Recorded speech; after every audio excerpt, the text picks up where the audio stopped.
Look at that.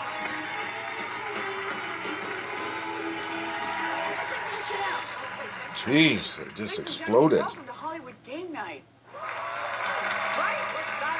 What is going on? A show that is always popular with celebrities who want to look good, feel good, and behave badly. So welcome. Thank you. We're supposed to make out now. Okay, go ahead, do your small talk. Oh, no, I was just saying maybe we should make out and get comfortable. Yeah. They were saying no, so I'll just pipe down. I'm gonna spend the movie. Yeah, you get back there. Okay.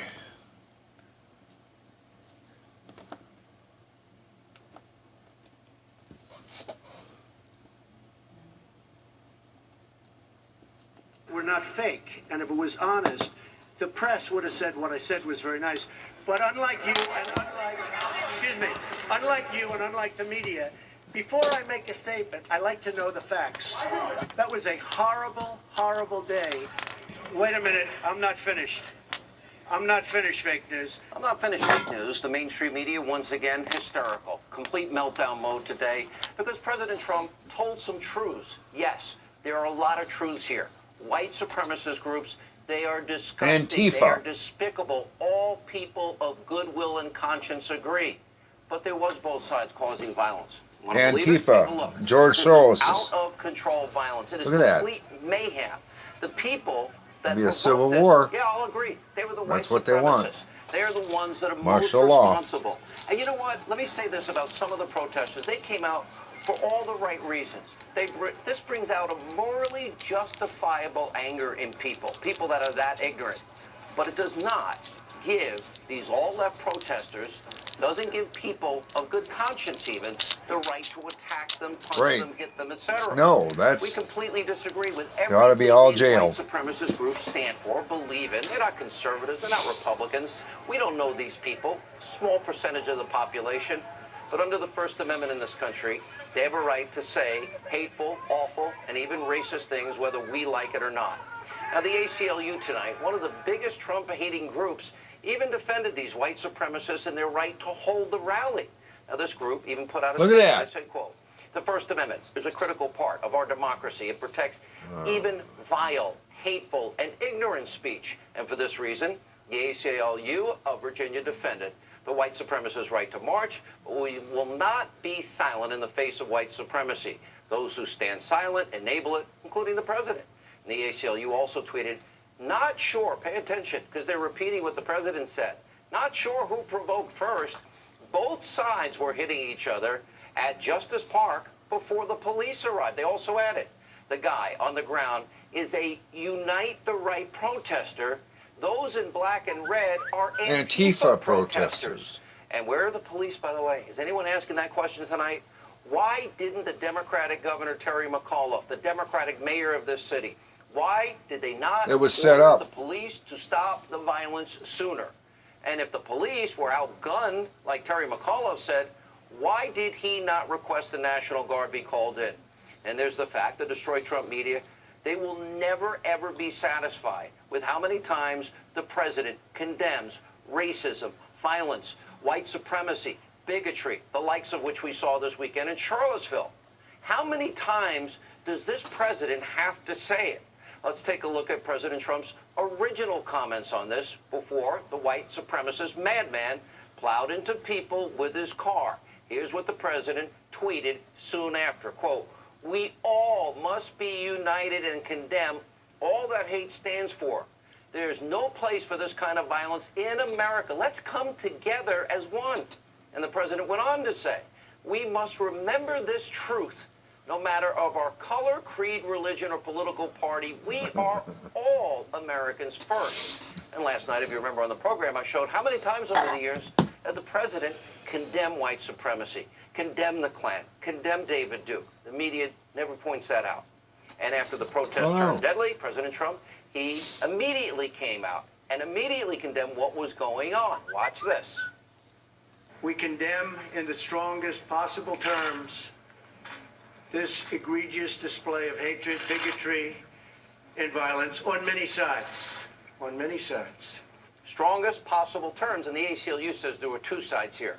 Now, all weekend long, the media in this country, they were unhinged, pretending Like they didn't know what the president was even talking about. They ran wild with a narrative that he didn't mention the groups by name, so somehow that makes him sympathetic to these white supremacists. So President Trump, once again, he came out yesterday.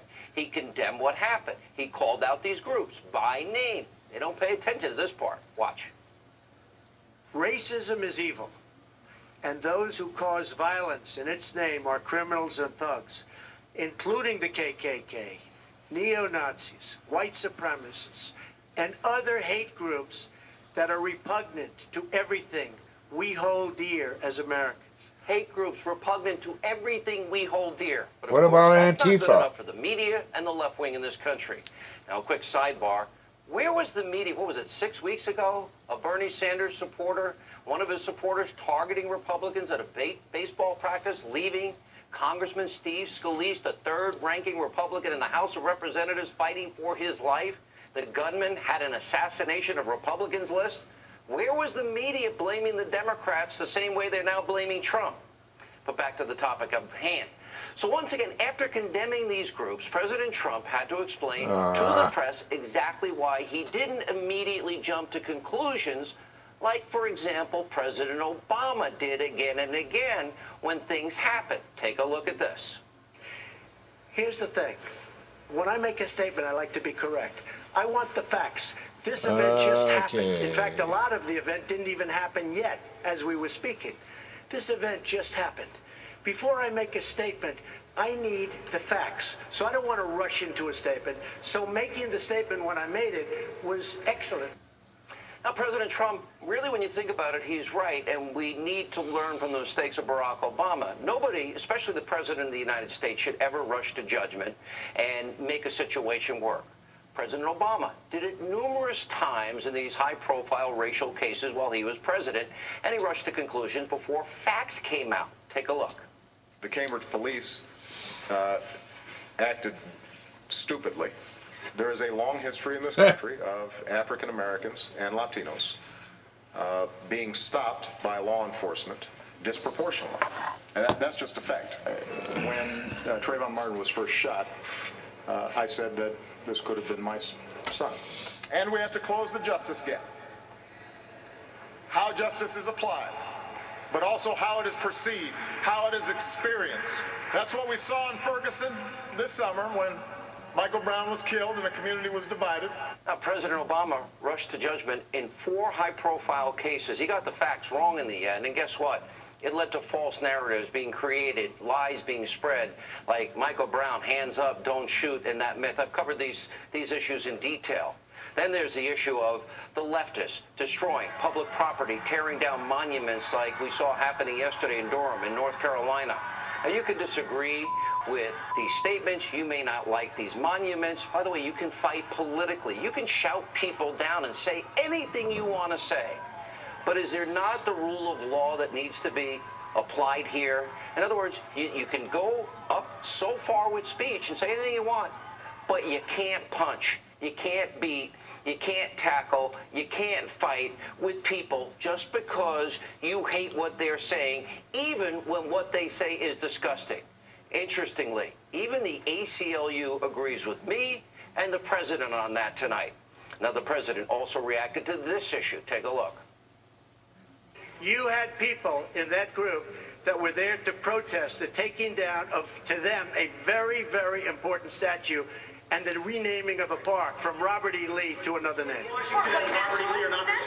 What? George Washington was a slave owner. Was George Washington a slave owner? So will George Washington now lose his status? Are we going to take down, excuse me, are we going to take down statues to George Washington?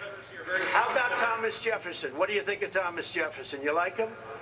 Okay, good. Are we going to take down the statue? Because he was a major slave owner. Now we're going to take down his statue. Joining us now, author of the New York Times That's right. bestseller. We're now, what, 10, 11 weeks on Enough the is New York enough. Times list, Understanding Trump, including #1, former Speaker of the House, Newt Gingrich. I want to go over What you said. truth here, because, and as somebody that lived in Georgia and the South and Stone Mountain and what's happening to these monuments, I think you have a very, very unique perspective, and also the historical perspective you have. But I want to first go over the president repeatedly now for days has condemned white supremacism, David Duke, the Klan, and all these groups. And I watched the media today, and they go insane because he says, you know what? There was violence on both sides. Not all, but there was. And the media went insane because he said it. What's your reaction? Well, first of all, everybody who went insane is insane. The American Civil Liberties Union, Holy in mackerel. their Twitter feed, and I want to give Joe DeSantis credit for tracking this down and getting it to me, the ACLU in their Twitter feed said both sides came for violence. They said the video you're looking at, you see people on the left who are being violent, you see people on the right who are being violent. The truth is, President Trump is telling the American people the truth, and the elite media hates it, and the left hates it, and he's going right at the heart of the big lie on the left. Most of the violence we've seen politically this year has been on the left.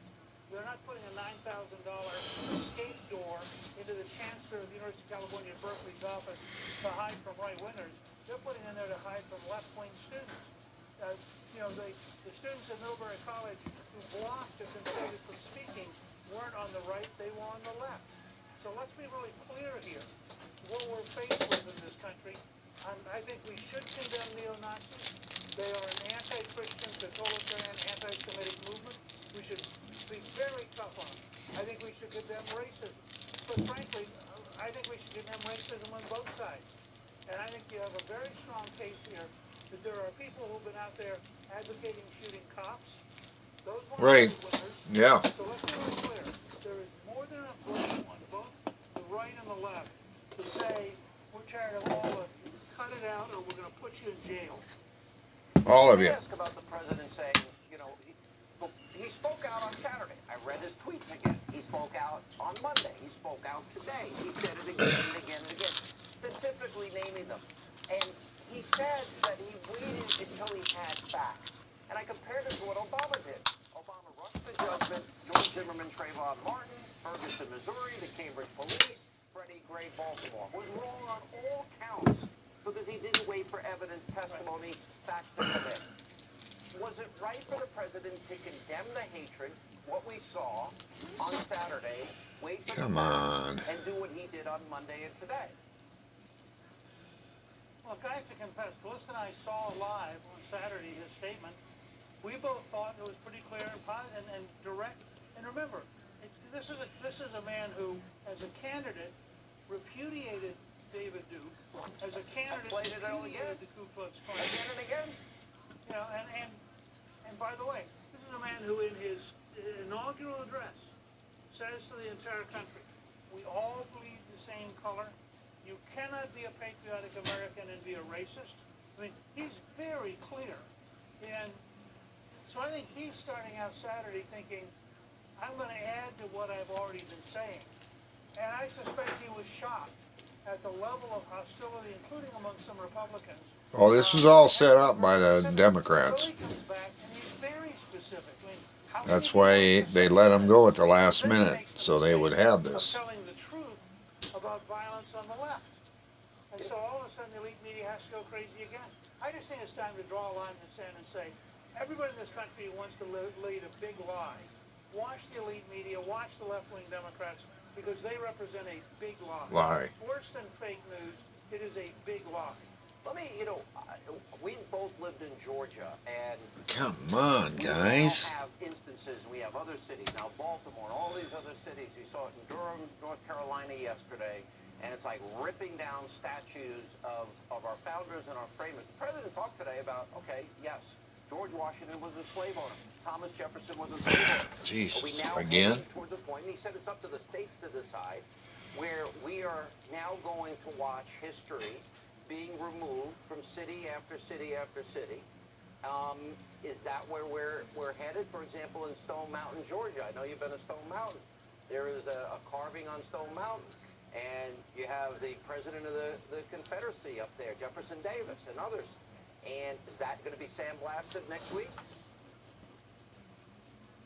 I actually asked that question in an email a while ago to a friend of mine. Look, let's be clear. I think it's perfectly reasonable for an African American looking at somebody who fought to protect slavery to be deeply offended. Now, there's a huge difference between Washington and Jefferson and Jackson, who may have been slave owners, but they in fact were all moving towards a world that had Well, that was an less slavery, accepted thing. not a world that had more slavery. But there's no question, people who were fighting to protect slavery, to protect slave trading, and let me also say for the audience, I was born in Harrisburg, Pennsylvania. I grew up in an integrated United States Army. I moved to Georgia as a junior in high school. So those people are going to say, well, he's a Georgian, so he's going to say this thing. I'm saying him as a historian. I think if a city wants Why did you let him do to that? statue out of the center of the city and put it in a museum, that makes some sense. I don't think we want to be like the Taliban, who were destroying Buddhist temples, or Buddhist statues. I don't think we want to be like ISIS, which was destroying historic monuments. And you have a great deal of people on the left who, if they could destroy our entire memory of America, they would wipe it out, and we'd have no knowledge of what it meant to be an American. And we need to draw some lines in the sand. Stay right there. We'll have more with What? Speaker Gingrich right after the break. Also, Laura Ingraham tonight. She'll weigh in on the president and firing back earlier today and all the issues ahead. Straight ahead. Hannity is brought to you by Dr. Scholl's Massaging Gel Insoles. Over the course of 9 days, Steve chooses to walk 26 miles. That's a marathon, and he does it with Dr. Scholl's. Only Dr. Scholl's has massaging gel insoles that provide all-day comfort. Dr. Scholl's, born to move. If you have moderate to severe ulcerative colitis or Crohn's, and your symptoms have left you with the same view, it may be time for a different perspective. If other treatments haven't worked well enough, ask your doctor about Entyvio, the only biologic developed and approved just for UC and Crohn's. Entyvio works by focusing right in the GI tract to help control damaging inflammation and is clinically proven to begin helping many patients achieve both symptom relief as well as remission. Infusion and serious allergic reactions can happen during or after treatment. Entyvio may increase risk of infection, which can be serious. While not reported with Entyvio, PML, a rare serious brain infection caused by a virus, may be possible. Tell your doctor if you have an infection, experience frequent infections, or have flu-like symptoms or sores. Liver problems can occur with Entyvio. If your UC or Crohn's medication isn't working for you, ask your gastroenterologist about Entyvio. Entyvio, relief and remission within reach. Look at that. I can't believe the sun is like that. I love you, Julius Caesar, but sometimes It's been down for over a half hour. cleans away odors for up to 30 days. Because the things you love can stink.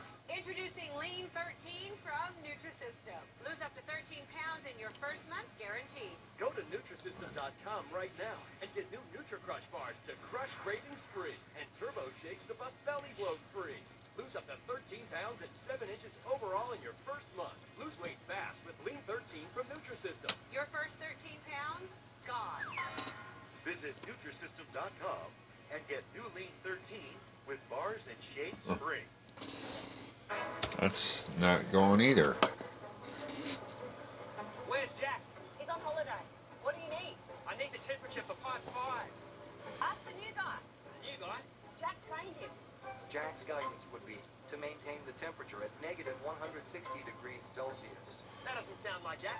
Actually, Jack would say, hey mate, just cool it to minus 160 and we're set. Good on you. Oh yeah, that's Jack. This program is brought to you by IBM. You to the power of IBM. The Danish Festival in beautiful downtown Greenville, August 18th through the 20th. Visit danishfestival.org or download the new Danish Fest app for a complete schedule of events.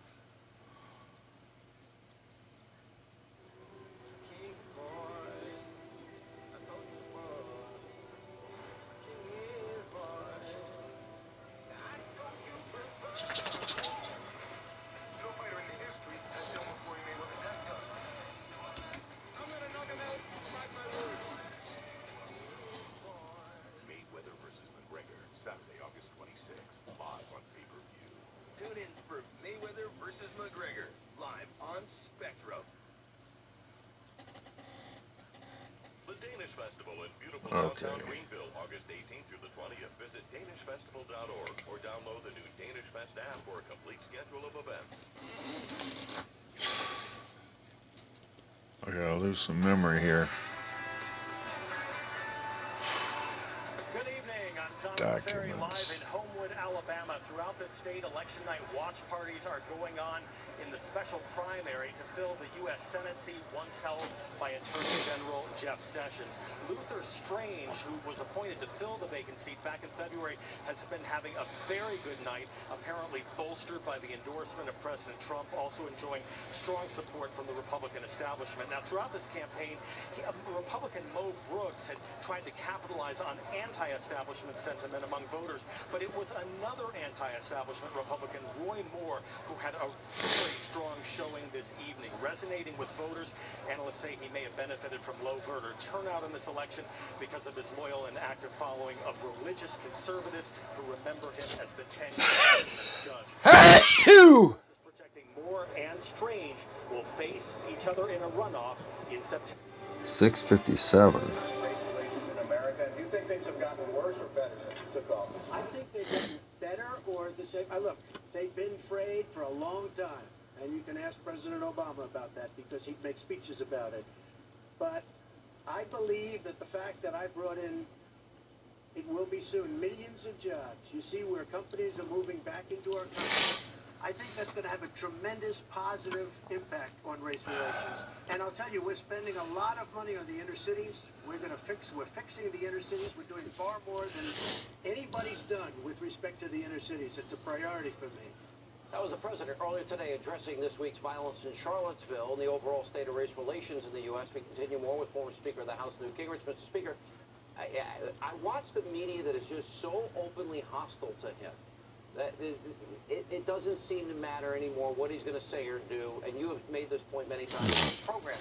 But there's a pretty profound point there. If you look at the Obama years, I've given the statistics many times, 50 million Americans in poverty, 50 million on food stamps, 13 million more on food stamps after Obama, 8 million more in poverty after Obama, lowest labor participation rate. We now have 1 million new jobs. And what I hear the president saying is we fix the economy, we create an opportunity society. If we build in job creation and create wealth in a prosperity society, it goes a long way. If every American has their shot at the American dream, does that help race relations in America? Well, look, I think you ought to draw a distinction. I think that for the average African American, a better job, a safer neighborhood, a better school, greater opportunity to have a better future, I think that does help. I think it helps bring us together as a people. On the other hand, there's an entire block of people now who want to use racism and left-wing ideology to deliberately... Sounds over here. What's that? Now, many of these are in the elite media. They're doing it quite deliberately, and we have to have the guts to take them head on. And we have to point out that, you know, it was not President Trump's policies that led 4,000 people to get shot in Chicago last year. It wasn't President Trump's policies that have made Baltimore a nightmare in terms of people getting killed. What you've had is a decay in this country under left-wing policies that has led to dramatic depth of poverty, dramatic collapse of the law in some inner cities, and a sense of helplessness.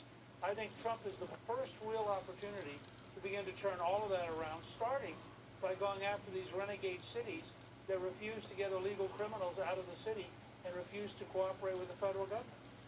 Let me, I'm not finished fake news, and the president's calling out the media repeatedly today. When he said it, I just openly laughed out loud because they are so hostile towards him. And they, all the times that he said, everything that he said about white supremacy and the people responsible for hatred this weekend, it has no impact on them. It was all planned. And they said in August. He just repudiated everything that he's been saying all weekend. And I'm like, no, he didn't. Right. Look, you made a point earlier that I really almost wanted to get into in the first segment, and that is, the reason Obama was consistently wrong when he would get into these kind of problems is he took the view of the elite media, which is just wrong. The reason Trump is going to turn out to be right, and as I said, it's the American Civil Liberties Union, the ACLU, which has said he's right.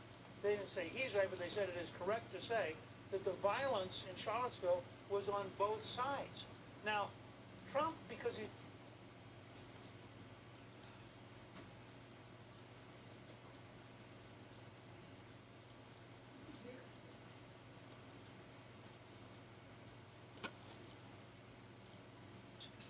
that the elite media is in a frenzy to undermine him and, if possible, drive him from office in what really is a news media coup against the people of the United States who have elected him president, who's supposed to get 4 years in office, even if CNN doesn't like it or MSNBC doesn't like it.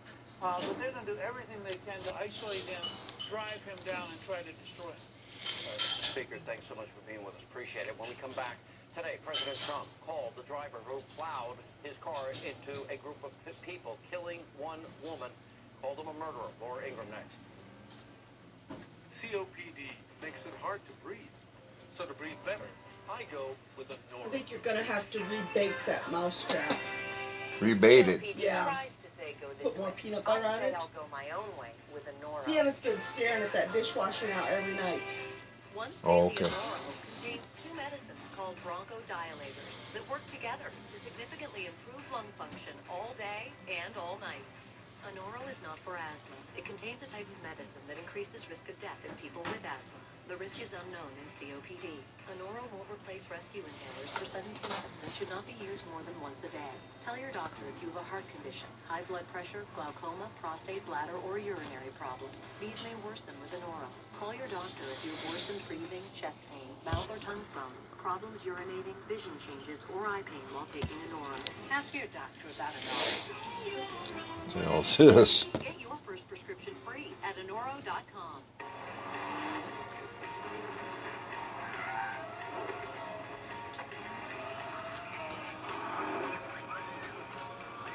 Adults are just kids with much, much better toys. The C-Class sedan, coupe, and cabriolet. The thrills keep getting better.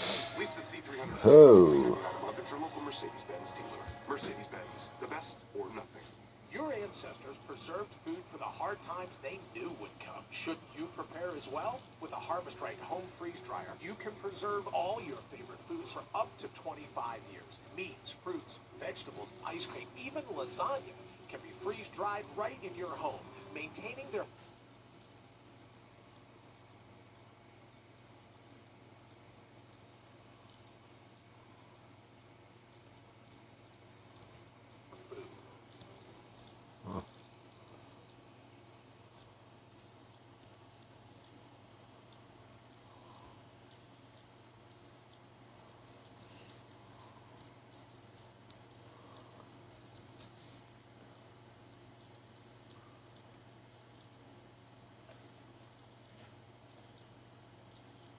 We call them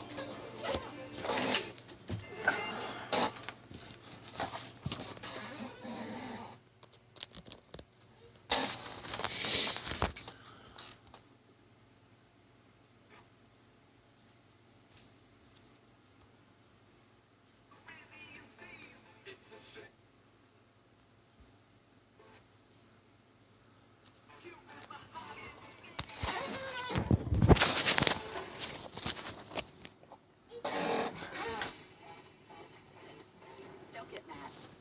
Get EJ and get arrested. Come on. The difference between branches and antlers. For $200, miss nothing, save everything. Cabela's Intensity HD binoculars. Great price, lifetime guarantee. Only at Cabela's. Reinforced seams. Indestructible zipper. For $40, takes all your crap. Won't leave you strapped. Cabela's only at Cabela's. These are the faces of arthritis. And when they have pain, they turn to Australian Green. Here's why they love it. Australian Green, that's a brand. And there's no order. There's real medicine in there. It's effective pain relief. I bought it because the money back guarantee. I keep buying it because it works. If you're one of the faces of arthritis, Yeah, they're really busy underneath there. effective relief for arthritis, back They're driving her crazy. Fine. pain, try Australian Green back pain. All right. Real medicine. Oh, I'm not going to do it right now. You told me I'm going to do it, so I'll do it. Driver of the car Peanut butter on the damn track. to himself, his family, and this country. And that is, you can call it terrorism, you can call it murder, you can call it whatever you want. I would just call it as the fastest one to come up with a good verdict. That's what I call it. because there is a question. Is it murder? Is it terrorism? And then you get into legal semantics. The driver of the car is a murderer. And what he did was a horrible, horrible, inexcusable thing. Don't say anymore. The president earlier today talking about the driver of the car that rammed into a group of protesters this past weekend in Charlottesville, killing one woman, injuring several others. Joining us now is Reaction Editor-in-Chief, Lysette, Fox News contributor, Laura Ingram. Let's respond to everything that the president said today. Let's get your overall impression. Well, it was an interesting day to come out. I mean, he clearly was torched by the media's coverage and reaction to his first statement and then his follow-up statement. From his performance today, it's clear that he believes he really can't ever get credit from the media. They're never going to say, good job on that. I'm glad you said that. They're not going to say that to him. And I think he's genuinely really frustrated by that, Sean. And so I think it spilled over in some of the back and forth with reporters. I mean, for a lot of us, it was very entertaining because, of course, these I'm not reporters, finished, fake news. Yeah, I'm not done yet. But I'm always thinking the long term here. How does today advance the Trump agenda, whether it's infrastructure, which is the ostensible reason for that press conference, or tax reform or anything else? I'm not sure today advanced that interest, but it also did give Americans who are kind of tired of the hate and the extremism on both sides, I think it gave them a little bit of a breather, to some extent, saying, okay, he's at least saying now that everybody seems to be out of control. Calm it down. Let's move forward. Call this what it is. This was murder, terrorism, whatever you want to call it. But it's unacceptable in today's society. I think he was unequivocal. I think he could have been that specific and that unequivocal as he was yesterday. On Saturday, it probably would have been better for him and better for the long term of this country. But there are some people out there that they're never going to be satisfied with what he says. So he's not, no matter what he says in response to any crisis, they're going to ridicule him or satirize him or say he's dumb or say he doesn't really care or he's an egomaniac or pick your poison. No, So what he's not they trying to were satisfy saying them. is they're actually saying, what their narrative was all weekend. Oh, the president must be racist. Oh, the president doesn't condemn white supremacists. I've now played the history of everything he said from the weekend, about this incident, about white supremacy, about David Duke, et cetera, et cetera. He said it all. There is a simple truth here, that there were people on the other side that did take to violence over this weekend. Were they the instigators? No, I blame the white supremacists. They showed up. There's some people that maybe have not white supremacist views, that believe in heritage and history, et cetera, and have other motivations on the issue at hand. Yeah, I believe that's true, too. Were there good people that wanted to, with righteous indignation, go after white supremacists? Yeah, they're good people. They're standing up for what's morally against right, is morally reprehensible. But as you watch this video and you see this fighting, there's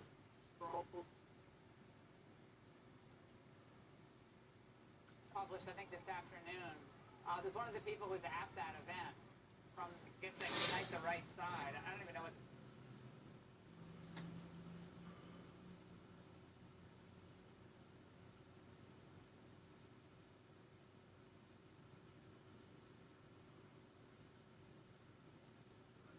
Of course, all white supremacists, but some of them were. A lot of them were trying to get out of there. But they were all shuttled into this one area of the park where the Antifa crowd was waiting for them with rocks and bats and all the other things that they were throwing. And then it got more out of hand. So I'm not taking anything away from the fact that, the white supremacists who showed up, they showed up looking for trouble. I think a lot of them did. And they were the instigators here. But even the police chief yesterday said, we're learning lessons here. Yeah, I mean, that's another issue. Yeah. Where was Terry McAuliffe? They should have got the Antifa people out of there because they had the right to march. The Antifa have their. Who let them in? He goes, where does it end? He brought up Washington, slaveholder. Brought up Jefferson, slaveholder. Where does it end, Laura? Well, where is the litmus test? Where is it written? I understand that there's this newfound outrage and level of offense that it has reached this fever pitch about these statues. I mean, I think a lot of people have driven by these statues probably for decades. and never thought twice about them. But now they've become a political symbol. And if it's a symbol that represents Where's my videos on or there? any vestige of a racist past of the South, then they're going to be able to say, well, then that has to go too. I don't know how far they want to take it. I said this morning, maybe they'll take it to certain books that they think are offensive, or certain speakers on college campuses who are offensive. It's a symbol, and people can do what they want with symbols. They can vote to get rid of all of them, and then I think we have to ask the question, what next? How are we going to heal as a nation, condemn that which is evil, and then come together as a country? All right. Laura Ingram, good to see you. Thank you. And as always. When we come back, Democrats continue to attack the president over his response to Charlottesville, and the president fired back hard today. We got more of his takedown that's straight ahead. I accept I take easier trails than I used to. I even accept I have a higher risk of stroke due to AFib, a type of irregular heartbeat not caused by a heart valve problem. But no matter what path I take, I go for my best. So if there's something better than warfarin, I'll go for that too. Eliquis. Eliquis reduces the risk of stroke better than warfarin, plus had less major bleeding than warfarin. Eliquis had both. Don't stop taking Eliquis unless your doctor tells you to, as stopping increases your risk of having a stroke. Eliquis can cause serious and, in rare cases, fatal bleeding. Don't take Eliquis if you have an artificial heart valve or abnormal bleeding. While taking Eliquis, you may bruise more easily, and it may take longer than usual for any bleeding to stop. Seek immediate medical care for sudden signs of bleeding, like unusual bruising. Eliquis may increase your bleeding risk if you take certain medicines. Tell your doctor about all planned medical or dental procedures. I'm still going for my best. And for Eliquis. Ask your doctor about Eliquis. Come on.